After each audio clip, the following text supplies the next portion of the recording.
안녕하세요. 이렇게 예수소망교회 인생대학 그리고 교회 공동체 식구들을 만나 뵙게 되어 반갑습니다. 이번 학기 두 차례 강의를 맡은 예수소망교회 박인조 목사입니다. 이번 시간에는 성경 인물에게서 듣다라는 주제로 성경적 인생 마무리에 대해서 같이 생각해 보려고 합니다. 우리가 자주 사용하는 용어 중에 준비라는 말이 있습니다. 준비라는 이 단어를 국어사전에서 살펴보면 필요한 것에 맞추어 갖춤이라는 의미를 갖고 있습니다. 또 어떤 일을 행동으로 옮기기 위한 마음가짐이나 주변 조건 등을 미리 갖춤이라고 그렇게 설명해 주고 있습니다. 즉, 어떤 일을 하는 데 있어서 그 가져야 될 마음가짐 또는 그 일을 진행하는 데 필요한 여러 가지 것들을 미리 준비하는 것을 의미하는 것이지요. 어떤 일을 하든지 참 준비가 중요합니다. 특히 중요하다고 생각되는 일, 또 기회가 그렇게 자주 있지 않은 그러한 일들인 경우에는 우리가 더욱 신경을 써서 준비할 수밖에 없지요. 우리가 삶을 살아가는 가운데 준비의 중요성을 매 순간 종종 그렇게 경험하게 됩니다. 요즘 텃밭을 가꾸는데 사람들의 관심이 아주 높습니다. 저도 아이와 조그마한 텃밭을 만들어 봤는데 준비하는 일이 정말 많더라고요. 먼저는 뭐니 해도 마음가짐이 중요합니다.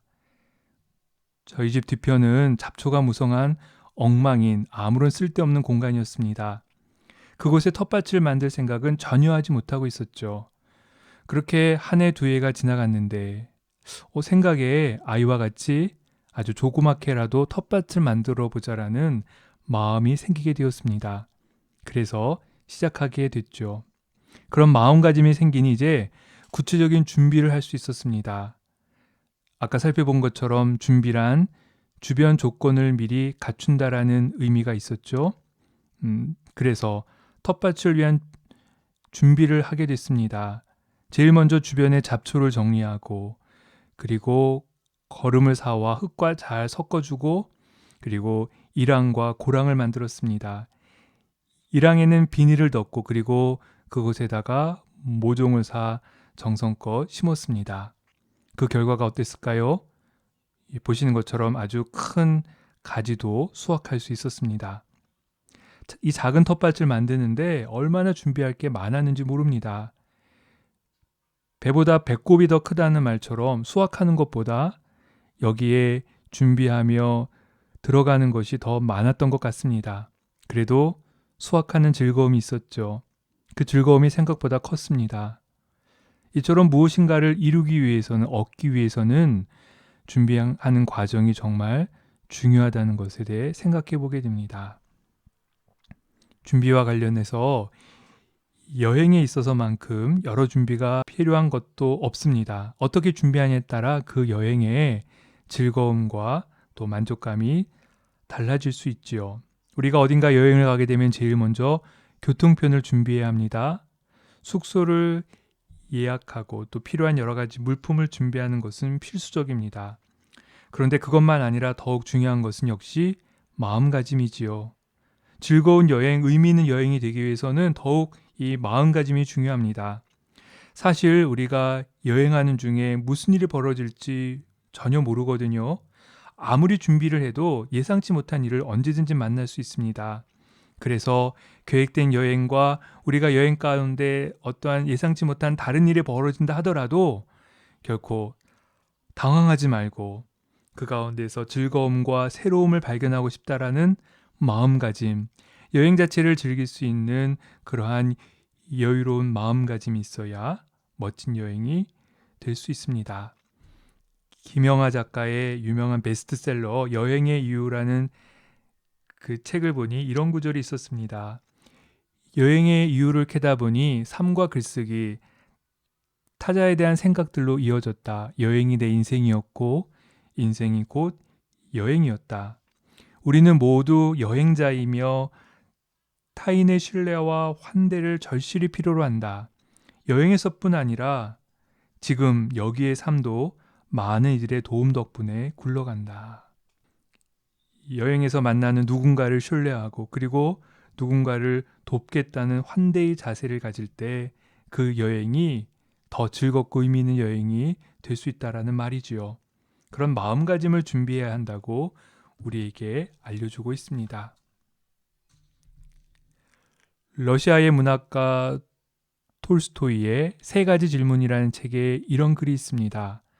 가장 중요한 일은 지금 옆에 있는 사람에게 선을 행하는 것이다. 어느 날 한 왕이 이런 생각을 하게 됐습니다. 내게 정말 필요한 사람은 누구일까? 어떤 사람과 무슨 일을 해야 하고 또 어떤 사람과 하지 말아야 할 일은 무엇일까? 나에게 가장 중요한 일이 무엇인지 항상 알 수만 있다면 얼마나 좋을까? 왕은 이러한 질문에 대한 정답을 알려준 사람에게 큰 상을 내리겠다고 온 나라에 선포했습니다. 그러자 여러 학자들이 왕을 찾아와 여러 이야기를 했지만 어느 말도 왕을 만족시킬 수 없었지요. 그래서 왕은 스스로 해답을 찾기 위해 지혜롭다고 널리 알려진 선생님을 찾아가 질문했습니다. 왕은 그 과정에서 여러 사건을 경험하는데 이 모든 일의 끝에 이 스승은 이런 설명을 왕에게 해줍니다. 기억하시오. 가장 중요한 순간은 바로 지금이라는 사실 말이오. 왜 지금이 가장 중요하겠소? 우리는 오직 지금만 영향력을 행사할 수 있기 때문이요. 오직 지금 이 순간만이 우리가 마음대로 다룰 수 있는 유일한 시간이라는 말이지요. 또한 가장 중요한 사람은 바로 지금 함께 있는 그 사람이요. 그리고 가장 중요한 일은 함께 있는 그 사람에게 착한 일을 행하는 것이지요. 삶의 이유와 목적에 대해서 들려주는 소중한 명언입니다. 더 좋은 인생을 위해 더 많이 준비한다고 하지만 그것이 오늘 또 누군가에게 착한 일을 하는 것과 거리가 멀다면 정말 내가 하고 있는 이 준비가 더 좋은 인생과 행복한 삶에 어울리는 것인지 맞는 것인지 곰곰이 생각해 볼 필요가 있습니다. 사실 누구나 원하는 행복한 삶이란 우리의 일상과 아주 밀접하게 연관되어져 있습니다. 우린 일상에서 행복과 불행을 모두 다 함께 만납니다. 먼저 우리의 일상을 살펴보면 우리의 일상은 다음 세 가지 물음과 관련이 깊습니다. 첫 번째는 누구와, 그리고 무엇을, 세 번째는 어떻게입니다. 나는 누구와 함께하고 있는가? 나는 지금 무엇을 하고 있는가? 나는 지금 어떤 마음으로 임하고 있는가? 이 세 가지 질문은 우리의 일상을 포괄하는 핵심적인 질문입니다. 먼저 행복이란 누군가와의 만남에서 경험하게 됩니다.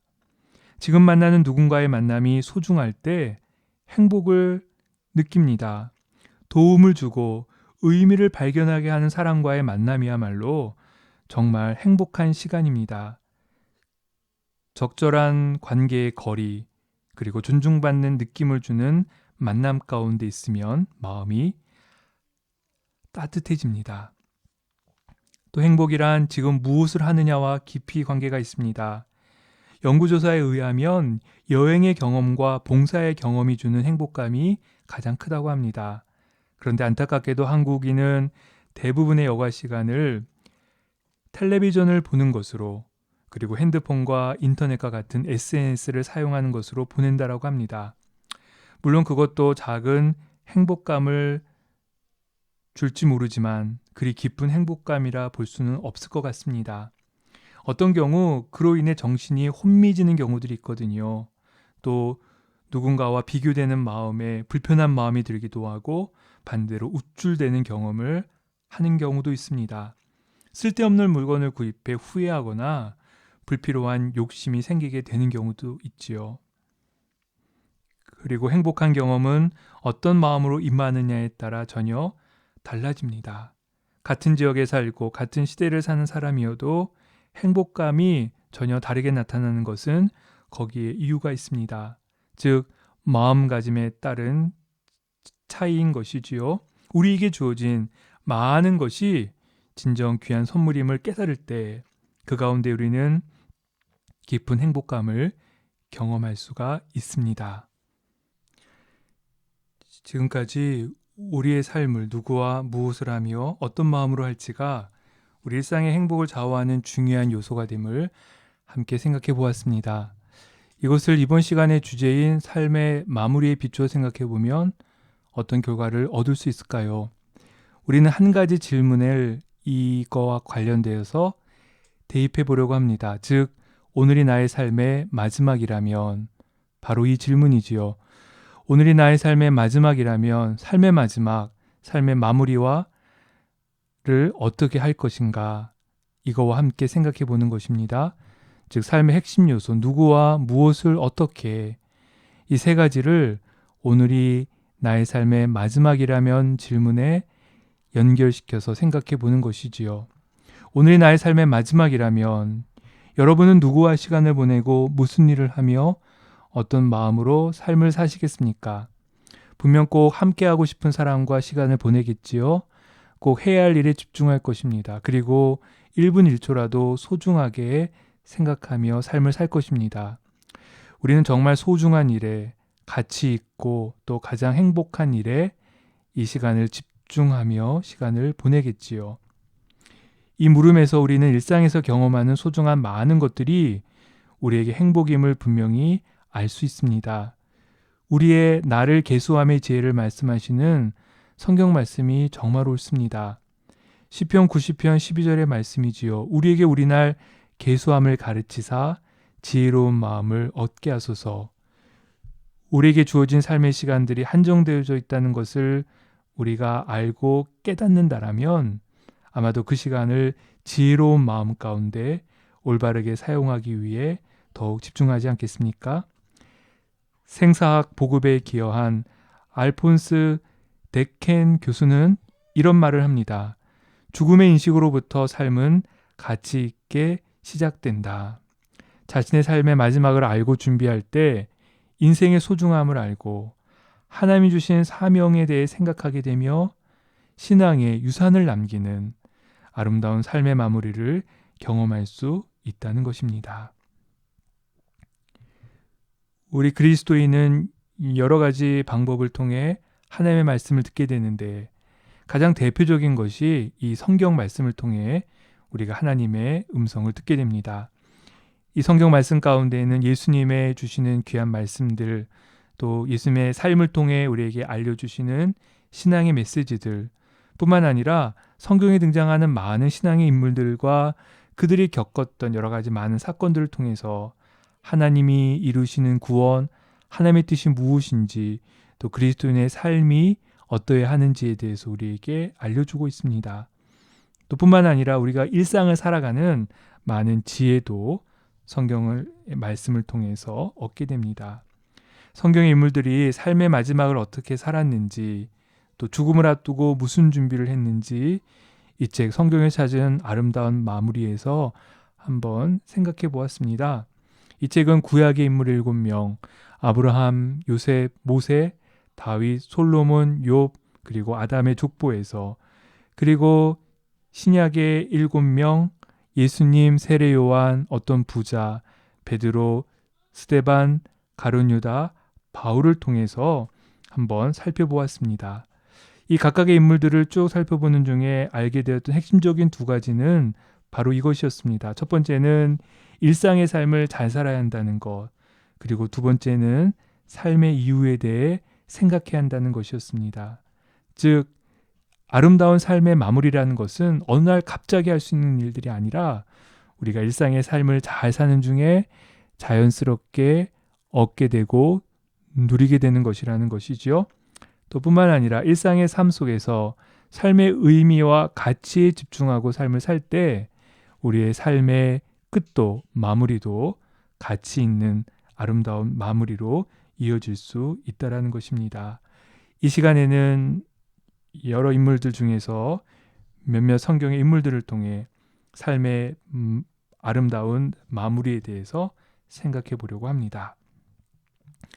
이 시간 살펴볼 첫 번째 인물은 믿음의 조상 아브라함입니다. 아브라함의 마지막 모습이 창세기 25장에 기록되어져 있습니다. 창세기 25장 7절에서 11절까지의 말씀인데 우리 같이 보시겠습니다. 아브라함의 향년이 175세라 그의 나이가 높고 늙어서 기운이 다하여 죽어 자기 열조에게로 돌아가매 그의 아들들인 이삭과 이스마엘이 그를 마므레 앞 헷족 속 소알의 아들 에브론의 밭에 있는 막벨라 굴에 장사하였으니 이것은 아브라함이 헷 족속에게서 산 밭이라 아브라함과 그의 아내 사라가 거기 장사되니라. 아브라함이 죽은 후에 하나님이 그의 아들 이삭에게 복을 주셨고 이삭은 부엘라 헤로이 근처에 거주하였더라. 이 본문의 아브라함에게 신앙의 유산을 남기는 것에 대해서 생각해 보게 됩니다. 아브라함에 대한 기록이 창세기에 길게 나오는데 특히 함께 보았던 창세기 25장에는 자신의 아내를 위한 무덤 그리고 자기 자신과 후손이 함께할 무덤을 준비하는 장면을 아주 자세하게 기록을 하고 있습니다. 그런데 중요한 것은 그가 자신이 태어난 고향인 갈대아 우르가 아닌 이곳 가나안에 자기 아내와 자기 자신 그리고 후손들을 위한 무덤을 준비한다는 것이지요. 거기에는 이유가 있었습니다. 즉 그는 자신의 새로운 고향, 하나님의 백성으로서의 자기 인식 속에 하나님이 부르신 이곳에 자신의 삶의 마지막 공간을 준비하게 했던 것이지요. 즉 그는 하나님의 백성이라는 것을 소중하게 생각했고 가치 있게 생각했기 때문에 자신이 이 땅에 태어난 육신적인 고향인 갈대아 우르가 아닌 이곳 신앙의 고향인 이곳 가나안에 자신을 위한 무덤을 준비하게 했던 것입니다. 그는 그렇게 신앙의 유산을 후손들에게 남기기를 원했던 것이지요. 후손들이 이곳을 볼 때마다 이곳에서 아브라함 자신을 생각할 때마다 모든 후손들이 하나님의 백성임을 기억하며 또 하나님을 생각하기 원했던 것입니다. 그는 그러한 이유로 그렇게 자신의 죽음을 준비했던 것입니다.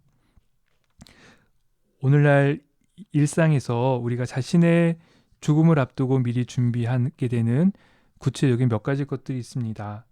첫 번째는 자신의 장례를 준비하게 하는 사전 장례 의향서라는 것이 있고 또 자신의 임종 과정 가운데 어떻게 할지에 대한 자신의 의향을 밝히는 사전 의료 의향서라는 것이 있습니다. 사전 장례 의향서라는 것은 자신의 마지막 장래가 어땠으면 좋겠다라는 의사를 밝혀두는 것입니다. 즉 자신의 장례 소식을 알릴 범위에 대해서 또 장례 방식과 절차에 대해서 또 장례식에서 가족들이 유념했으면 하는 바에 대해서 또 장례식장에서 어떤 일들이 있었으면 좋겠다라든지 또 장례식장에 온 이들에게 하고 싶은 말들이 무엇인지 미리 알리기 위해 기록으로 남겨두는 것이지요. 이와 관련된 어떠한 구체적인 양식이 있는 것은 아니지만 우리가 그러한 것들을 생각하며 미리 기록으로 남겨둔다라면 우리 후손이 우리를 위한 장례식을 진행할 때 정말 그 순간은 되게 분주하지 않습니까? 그때 정말 의미 있는 장례식을 할 수 있도록 우리가 이러한 의사를 밝히는 것이 도움이 될 수 있습니다. 그리고 자신의 죽음과 관련된 준비로 사전 의료 의향서라는 것이 있지요. 임종 과정에서 심폐소생술이나 인공호흡기 착용, 또 항암제 투여, 혈액 투석과 같은 연명 의료 시행에 대한 자신의 의사를 직접 밝혀두는 것입니다. 즉 무의미한 연명 치료가 시행되지 않도록 자신의 의사를 밝히는 것인데 2018년 2월에 이와 관련된 법이 제정이 되고 시행이 되면서 이와 관련된 법적인 양식을 국립연명의료관리기관에서 관리하고 있습니다. 이렇게 자신의 의사를 미리 밝혀두게 되면 자신의 임종을 앞두었을 때 자신의 의사를 따라 후손들이 이후의 절차들을 진행할 수 있는 것이지요. 자신의 삶의 마지막을 구체적으로 준비할 수 있는 하나의 예가 됩니다. 두 번째로 살펴볼 인물은 요셉입니다. 창세기 50장 24절과 25절의 말씀을 함께 보시겠습니다. 요셉이 그의 형제들에게 이르되 나는 죽을 것이나 하나님이 당신들을 돌보시고 당신들을 이 땅에서 인도하여 내사 아브라함과 이삭과 야곱에게 맹세하신 땅에 이르게 하시리라 하고, 요셉이 또 이스라엘 자손에게 맹세시켜 이르기를 하나님이 반드시 당신들을 돌보시리니 당신들은 여기서 내 해골을 메고 올라가겠다 하라 하였더라. 요셉의 삶에는 형제들과의 갈등이라는 오래된 큰 짐이 있었습니다. 그것은 형들이 자신을 노예 상인들에게 팔아버렸던 과거의 사건과 관련된 것인데, 물론 이미 다 서로 화해하며 푼 문제이기도 합니다. 그런데 그럼에도 불구하고 이 요셉의 형들은 이 문제에 대해서 항상 부담을 느끼고 있었습니다. 그 사실을 안 요셉은 이 문제를 죽음을 앞두고 이처럼 다시 잘 마무리하려고 했던 것이지요. 요셉은 이미 용서했지만 형제들은 여전히 불안한 마음이 있었거든요. 어떤 보복이 있을지 항상 염려했습니다. 그걸 알아서 그런지 요셉은 다시 한번 용서한다고, 그리고 자신이 당신과 당신들의 후손을 돌볼 것이라고 굳게 약속했던 것입니다. 그렇게 요셉은 형제들을 용서하고 축복함으로 자신의 삶의 마무리, 아름다운 마무리를 잘하는 것을 볼 수 있습니다. 우리가 삶의 아름다운 마무리를 위해서 준비해야 될 몇 가지 측면들이 있습니다. 첫 번째는 삶의 정리의 측면입니다. 우리가 그런 것들을 생각해 볼 수 있죠. 우리의 지난 시간에 대해 감사하는 것, 또 지난 시간의 의미를 발견하는 것, 또 지난 시간에 함께 하셨던 하나님을 생각하며 또 감사의 기도와 고백을 올려드리는 것, 지난 삶의 시간들을 잘 정리하는 아름다운 마무리의 하나의 측면입니다. 또 아름다운 마무리와 관련돼서 자기 의사를 표현하는 측면이 있습니다. 앞에서 보셨던 것처럼 자신의 장례를 준비하게 하는 장례 의향서라든지, 또 연명의료 상황에서 어떻게 할지에 대한 의사를 밝히는 사전 의료 의향서가 여기에 해당하는 것입니다. 또 삶의 유산의 측면에서 삶의 가치와 후손들이 가졌으면 하는 삶의 태도에 대해 이야기함으로 후손에게 삶의 유산을 남기는 부분들이죠. 그 외에 유언서를 작성한다라든지 수의나 장례와 관련된 것들을 준비하는 것이 좋은 마무리를 위한 하나의 과정들이 될 수 있습니다. 그리고 한 가지 중요한 것이 있습니다. 그것이 바로 이 관계의 측면에서의 준비이고 마무리입니다. 용서와 화해에 대한 부분이지요. 자신의 주변 사람과 좋은 관계로 죽음을 맞이하는 준비, 이 준비가 참 중요합니다. 우리의 삶에 마지막 이처럼 준비할 것들이 있는데, 이 모든 것의 출발은 일상의 삶을 잘 사는 것임을 계속 기억하셨으면 좋겠습니다. 그래서 나중에 하겠다고 미루어둘 일이 절대 아니지요. 왜냐하면 한 사람의 죽음은 그 사람의 삶을 그대로 담기 때문입니다.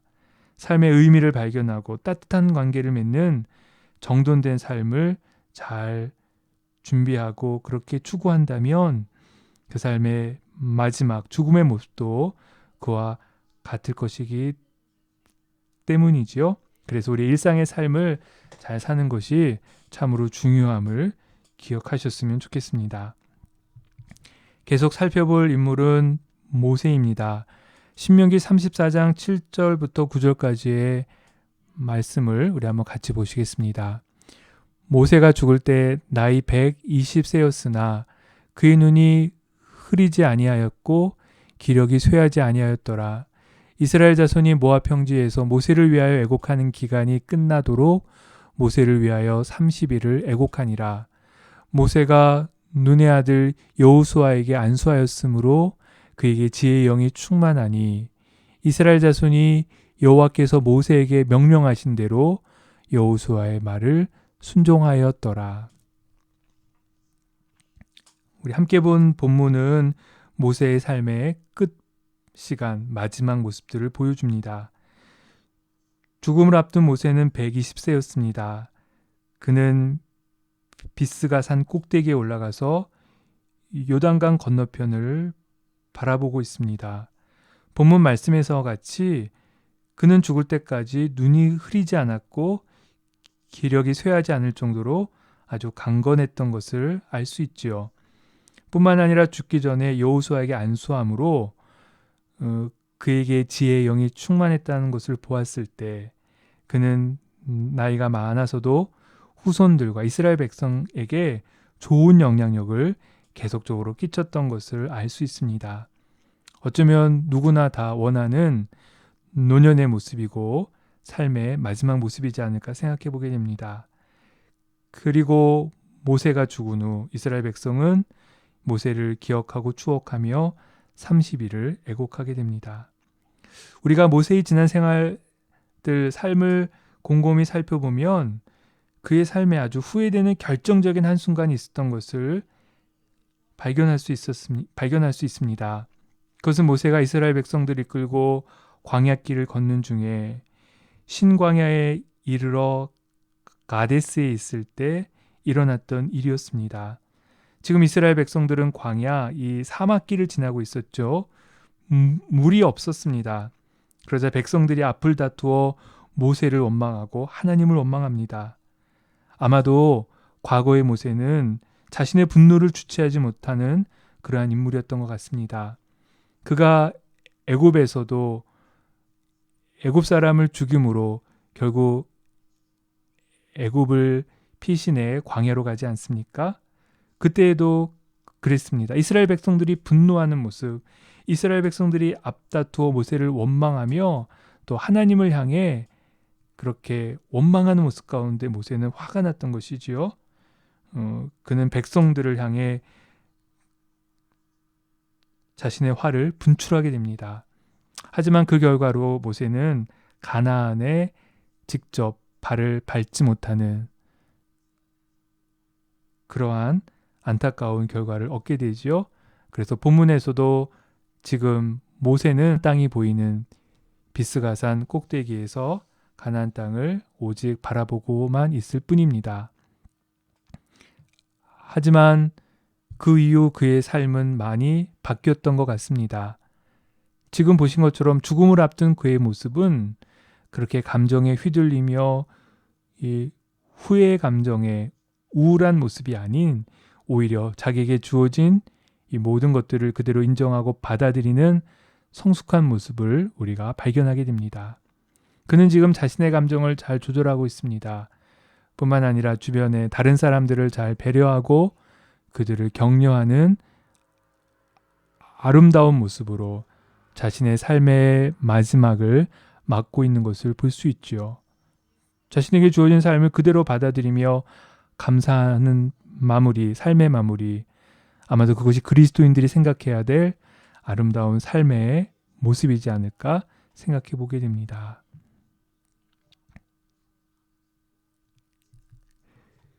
그리고 이어 생각해 볼 사람은 이스라엘 왕 다윗입니다. 열왕기상 2장 1절에서 3절까지의 말씀을 보면 이 다윗 왕이 자신의 죽음을 앞두고 솔로몬에게 해주는 귀한 유언과 같은 당부의 말이 있습니다. 한번 성경 말씀을 같이 보시지요. 다윗이 죽을 날이 임박함에 그의 아들 솔로몬에게 명령하여 이르되 내가 이제 세상 모든 사람이 가는 길로 가게 되었노니 너는 힘써 대장부가 되고 내 하나님 여호와의 명령을 지켜 그 길로 행하여 그 법률과 계명과 율례와 증거를 모세의 율법에 기록된 대로 지키라. 그리하면 내가 무엇을 하든지 어디로 가든지 형통할지라. 이제 곧 죽음을 앞둔 이 다윗에게 있어서 그는 자신의 아들, 자신을 이어 이스라엘을 이끌어갈 솔로몬에게 해주고 싶은 말이 아마도 많았을 것입니다. 그런데 함께 보았던 성경 말씀에서와 같이 그는 다른 모든 것에 앞서 하나님의 사람으로 어울리는 합당한 삶을 살 것을 자신의 아들 솔로몬에게 당부하고 있습니다.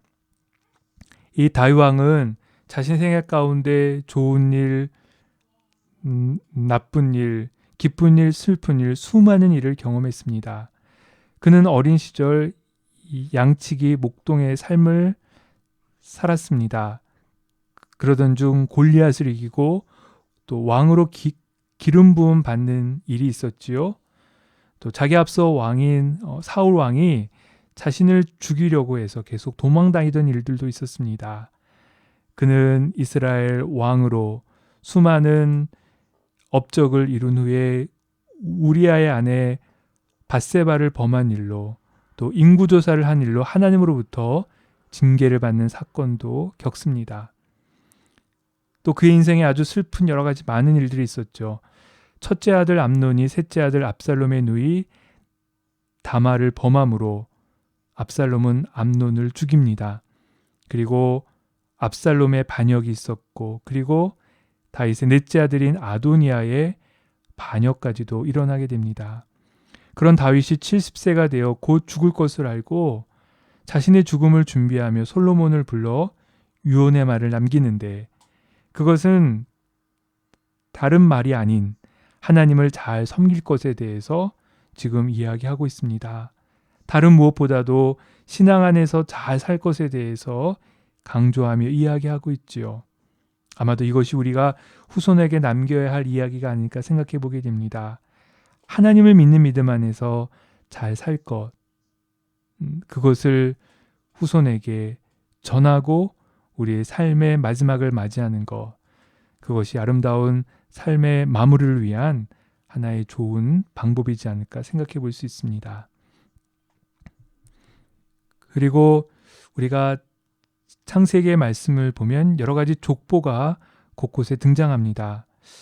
이 족보들 중에서도 창세기 5장에는 아담의 계보를 볼 수 있는데 창세기 5장 3절에서 5절은 이렇게 기록합니다. 아담은 130세에 자기의 모양 곧 자기의 형상과 같은 아들을 낳고 이름을 셋이라 하였고 아담은 셋을 낳은 후 800년을 지내며 자녀를 낳았으며 그는 930세를 살고 죽었더라. 본문에서 보시듯이 또 이 본문만이 아니라 창세기에 등장하는 많은 족보에는 낳고 낳았으며 죽었더라가 계속해서 반복되고 있습니다. 이 계보는 우리 인간 모두가 다 죽을 것임에 대해서 분명하게 생각해 보게 됩니다. 이 땅에 하나님의 은혜 가운데 태어나서 하나님의 돌보심 가운데 살며 후손들을 낳고 그리고 하나님의 인도하심 가운데 죽음에 이르게 되는 것. 모든 인간은 유한한 존재이며 언젠가는 죽을 것임을 이 아담의 계보를 비롯한 창세기 족보들이 우리에게 알려주고 있습니다. 사실 가장 오랜 969세를 산 무드셀라도 결국 죽음을 맞지요. 죽을 존재인 것을 알면 한정된 시간에 대한 인식 앞에서 더욱 우리의 삶은 분명하고 선명해집니다. 내가 무엇을 해야 할지, 누구를 만나야 할지, 또 어떻게 살아야 할지 그때 더욱 분명하게 알게 됩니다. 우리가 죽음이라는 것은 인간이 피조물로 한계를 가진 존재임을 분명히 깨닫게 합니다. 영원히 살 것 같은 또 모든 것을 다 가지며 누릴 것 같은 그러한 인간의 욕심과 어떤 죄된 습성에 끌려가는 삶이 아니라 우리 모든 인간이 피조물된 한정된 존재임을 우리가 죽음이라는 것을 생각할 때 분명히 인식할 수 있는 것이지요. 이 땅에서의 생을 다 마치는 날 하나님이 허락하신 참된 안식에 이르게 된다는 것도 우리가 죽음을 생각할 때 우리의 삶의 아름다운 마무리를 생각할 때 분명히 알 수 있는 것입니다.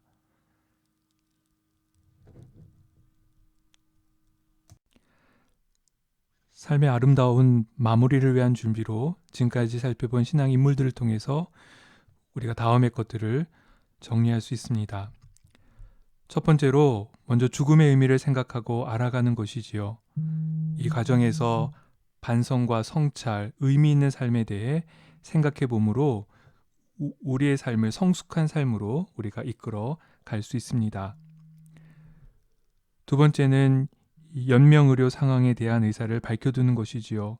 하나님이 주신 생명을 잘 지켜서 건강하게 사는 것은 우리 일상에서 중요한 일입니다. 하지만 그 생명의 연한이 닿는 순간에는 우리가 그것을 인정하고 또 온전히 받아들이는 것 또한 아주 중요한 부분이지요. 무의미한 연명 의료로 자기 자신과 가족을 힘들게 하는 것은 우리가 한번 다시금 깊이 생각해 보아야 할 것입니다. 또한 자신의 장례를 미리 준비하는 것들을 생각해 볼 수 있습니다. 그래야 남은 유가족들이 슬픔으로 감당해야 할 그 시간을 평안한 중에 온전히 감당할 수 있을 것이지요. 마지막으로 깨끗하고 정리된 마음으로 오늘의 매 순간을 살아가는 것입니다. 일상을 잘 정돈하며 사는 것, 그것이 우리의 삶의 아름다운 마무리를 위한 중요한 오늘의 준비임을 기억하셨으면 좋겠습니다. 이제 신약의 인물로 넘어가겠습니다. 신약의 인물들 중 제일 처음 만난 인물은 바로 예수님입니다. 요한복음 13장 1절에 이렇게 말씀합니다. 유월절 전에 예수께서 자기가 세상을 떠나 아버지께로 돌아갈 때가 이른 줄 아시고 세상에 있는 자기 사람들을 사랑하시되 끝까지 사랑하시니라. 끝까지 사랑하시니라. 예수님은 자신의 죽음을 앞두고 제자들을 끝까지 사랑하셨다고 말씀합니다. 요한복음은 총 21장으로 구성되어 있습니다. 그 중에서 13장부터 21장까지 총 9장에 걸쳐서 길게 예수님의 죽으심과 관련된 내용을 기록합니다. 잘 알듯이 예수님의 제자들은 참 부족한 사람들이었죠.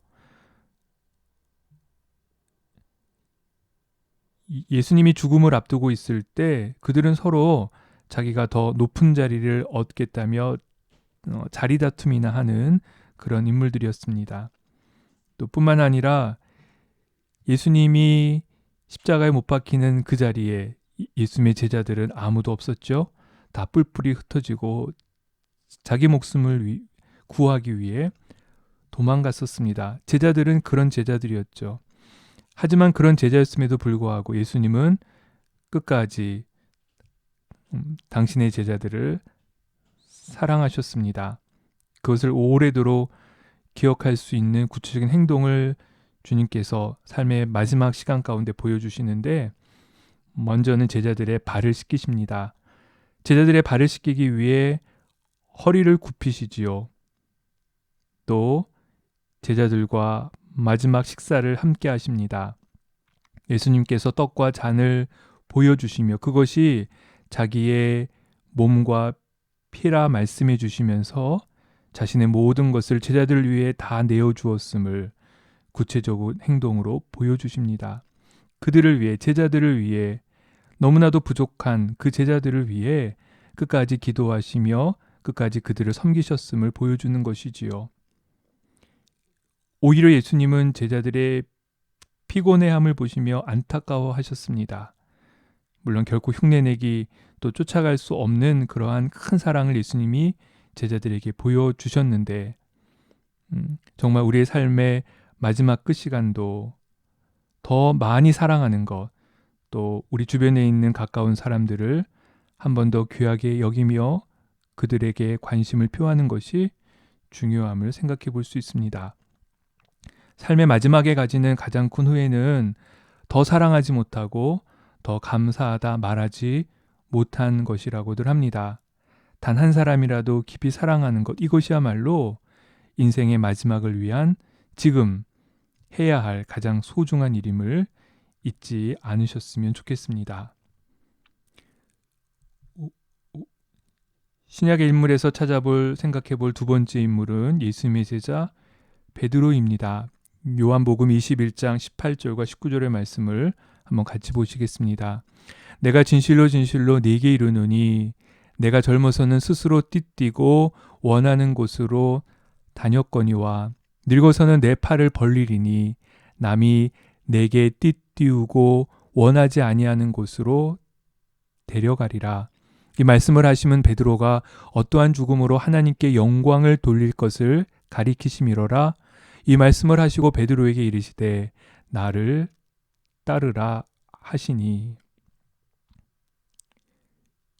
이 말씀은 베드로의 삶의 마지막 모습, 그가 마지막에 겪게 될 일들에 대해 예수님께서 해주신 말씀입니다. 즉 베드로는 양과 양 무리를 돌볼 텐데 그 과정 가운데 참 고통스럽게 또 어려운 죽음의 순간을 맞게 될 것임을 예수님께서 미리 말씀해 주시는 것이지요. 잘 아시듯이 베드로는 AD 60년 초반에 황제 네로치아에서 거꾸로 십자가에 못 박혀 죽습니다. 베드로는 적극적인 성격의 사람이었습니다. 쉽게 말하고 행동하는 그런 인물이었죠. 하지만 그의 마지막 삶은 자신의 의지와 관계없이 끌려가는 삶이었습니다. 물론 담대하게 관원들의 협박에도 예수 그리스도를 증거했습니다.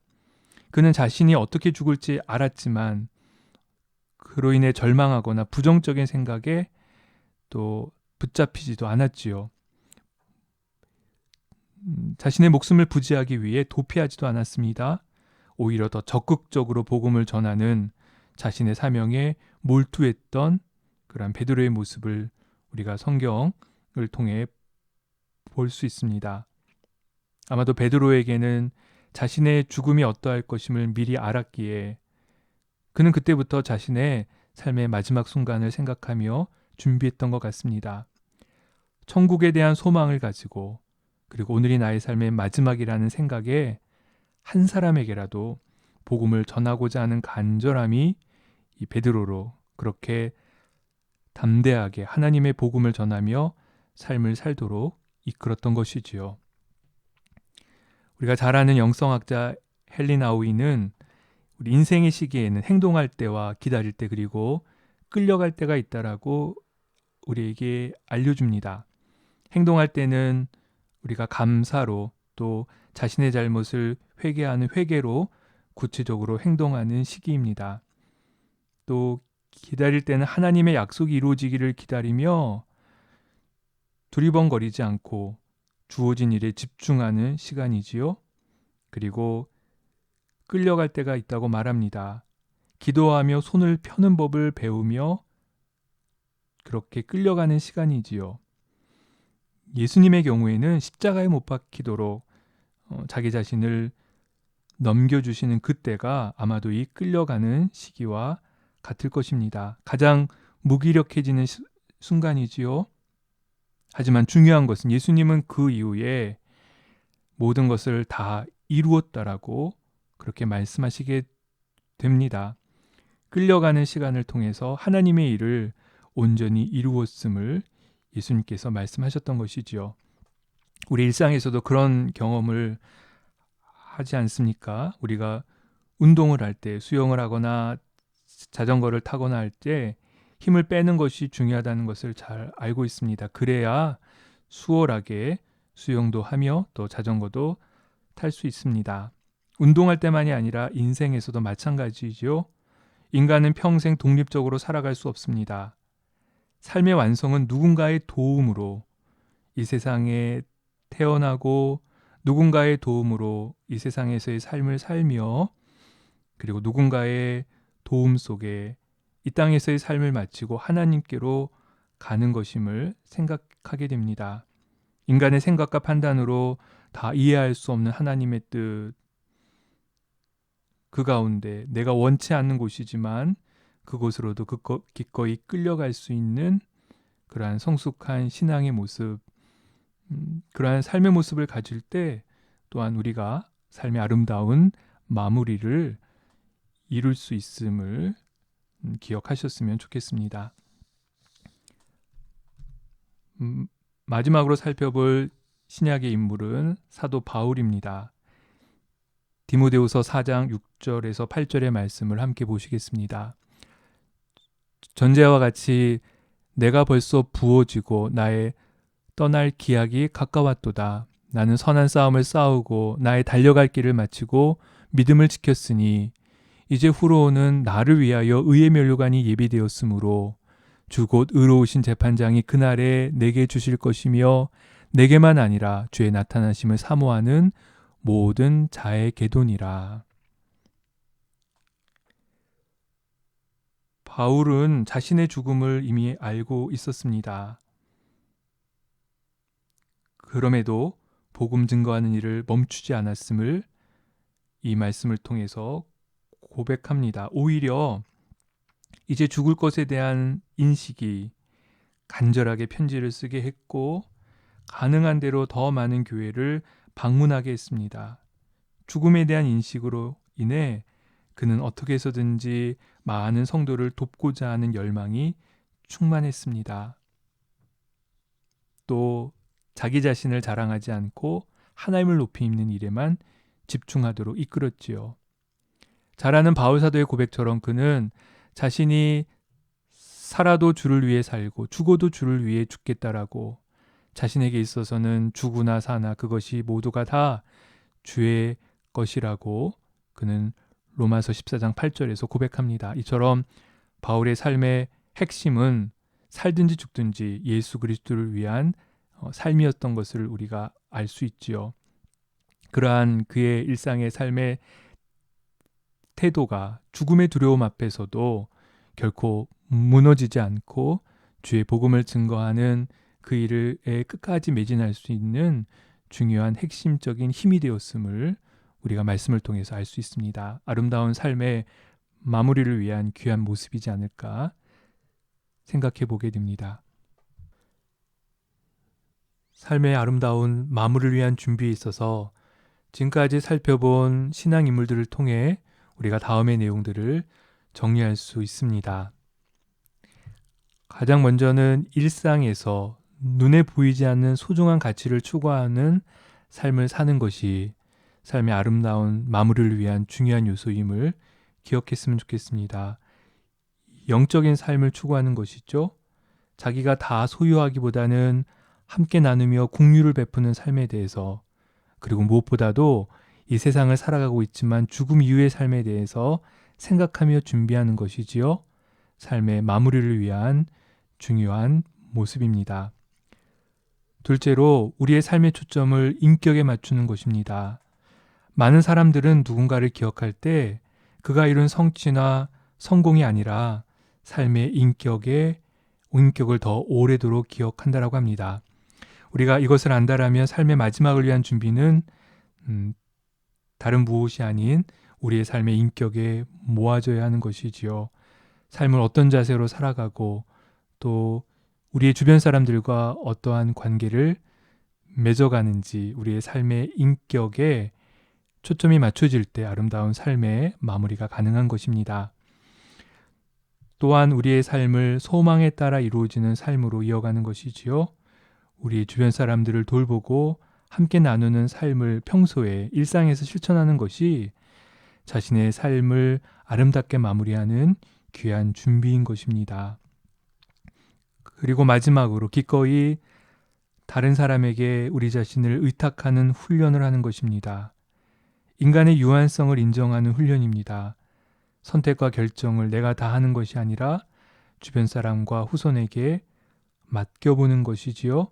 이렇게 누군가에게 나의 것들을 맡기는 훈련이야말로 우리가 마지막 삶의 아름다운 마무리를 위한 귀중한 훈련이 것입니다. 그래야 삶의 마지막을 주님께 온전히 의탁하는 중에 우리가 또한 평안히 죽음을 맞이할 수 있는 것입니다.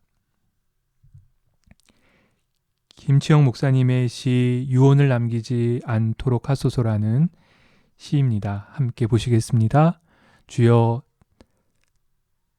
당신이 주신 생명 귀하게 받아 삽니다.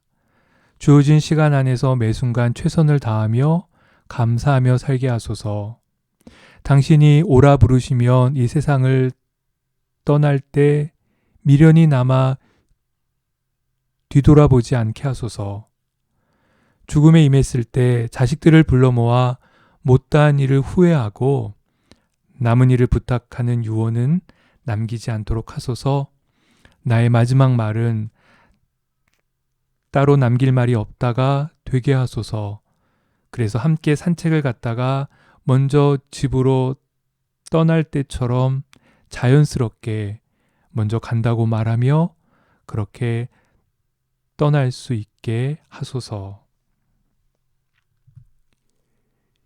이혜령 교수는 이런 말을 합니다.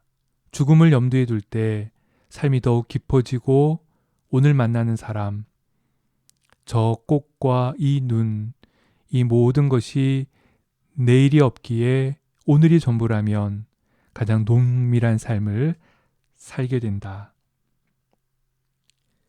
자신의 삶의 마지막을 생각할 때 의미 있는 삶이 깊어지는 시간이 삶이 가장 농밀해지는 순간을 맞게 된다는 것이지요. 오늘이 나의 삶의 마지막이라면이라는 질문만큼 강력한 질문도 없습니다. 그때 나는 누구와 무엇을 하며 어떤 태도로 살지를 생각한다면 삶의 깊이와 밀도가 충만해질 수밖에 없는 것이지요.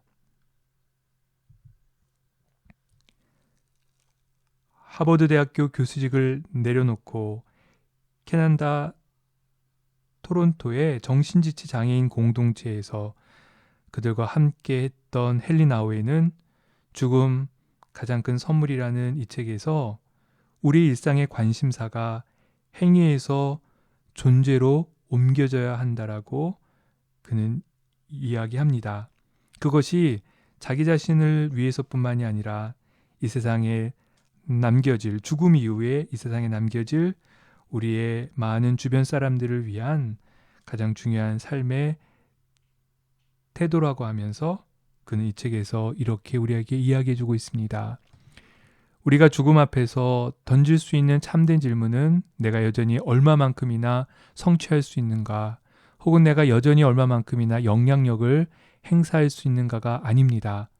진짜 참된 질문은 내가 가족과 친구들 곁을 떠난 후에도 계속 열매를 맺으려면 어떻게 살아야 하는가입니다. 그 질문은 우리의 관심사를 행위에서 존재로 옮겨줍니다. 행위는 성공을 낳지만 존재는 열매를 맺습니다.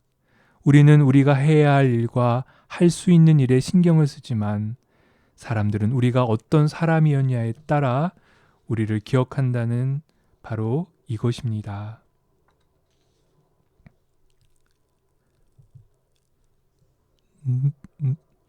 누구라도 맞이하게 될 그 삶의 마지막 순간, 하나님과 이웃에 대한 감사와 천국에 대한 소망, 그리고 신앙의 유산을 남기는 아름다운 삶의 마무리가 있기를 간절히 소망합니다. 이를 위한 준비를 성경의 인물들 통해 우리가 살펴보았는데, 오늘이 나의 삶의 마지막이라면 이라는 질문 속에 우리들도 아름다운 마무리를 했던 신앙의 인물로 기억되어졌으면 좋겠습니다. 지금 한 번은 꼭 생각해야 할 것, 나의 삶의 마지막은 오늘의 나의 삶으로부터 시작함을 기억하면서 하나님이 보시기에 아름다운 삶을 이어가는 우리 모두의 모습이어야 할 것입니다. 지금까지 강의를 경청해 주셔서 감사합니다.